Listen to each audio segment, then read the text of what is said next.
If you believe your God knows the future, for hundreds, even thousands of years, and already knows where you'll go after death, and none of your actions can change his knowledge, then tell me honestly, why bother living at all?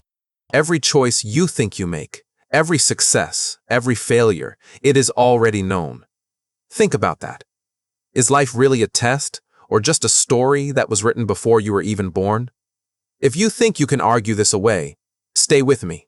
You might not like what you realize. Let's stop pretending this question is complicated. If your God knows the future, every detail, every choice, every ending, then answer this honestly. Does your God already know where you'll go after death, heaven or hell? If you say no, then congratulations. You just admitted your God is not all-knowing, and if you say yes, which every religion does, then listen carefully. If the outcome is already known, if none of your actions can change that knowledge, then this life is not a test. It is a formality. You are not being examined. You are being processed. Now pause for a moment. This is not an attack on you. It's not an insult. It's a question almost no one is allowed to sit with calmly. Because the moment you slow down and actually think about it, something unsettling happens. The emotional noise fades. The fear loosens its grip, and logic starts to speak clearly. That is why this question feels dangerous, not because it's evil, but because it removes guilt, urgency, and panic, the very emotions belief systems depend on to remain unquestioned. So why the suffering? Why the rules?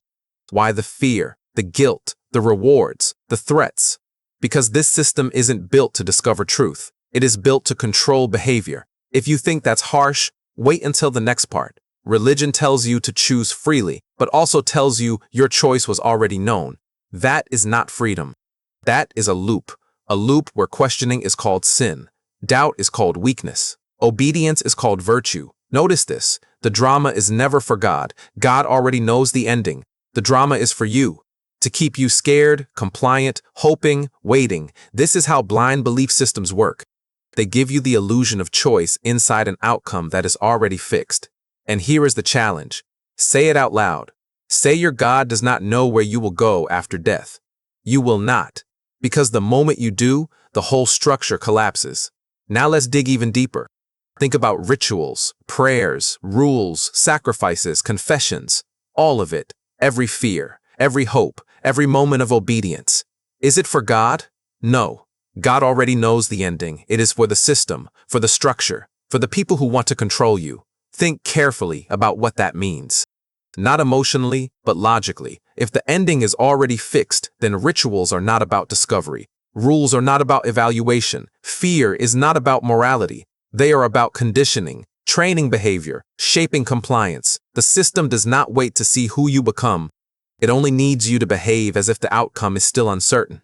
That performance is the point. And here is the brutal truth. Questioning this loop is branded as rebellion. Doubt is a sin. Curiosity is dangerous. Critical thinking is discouraged. All of it is justified with words like faith and trust in God. But trust in what? A system that does not even need your actions to reach the ending? A story that was written before you even existed? This is not faith. It is compliance disguised as belief. And the craziest part? People defend it fiercely. They call anyone who points out the loophole arrogant, ungrateful, or sinful. Why? Because the system depends on emotional intimidation, not logic. Some will try to escape this by saying, God's knowledge doesn't cause your actions. Fine, accept that argument.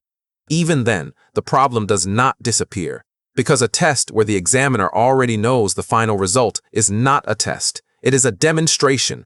Your choices may feel free in the moment, but the ending was never uncertain. And a settled ending drains meaning from punishment, reward, and judgment. Whether knowledge causes action or not changes nothing.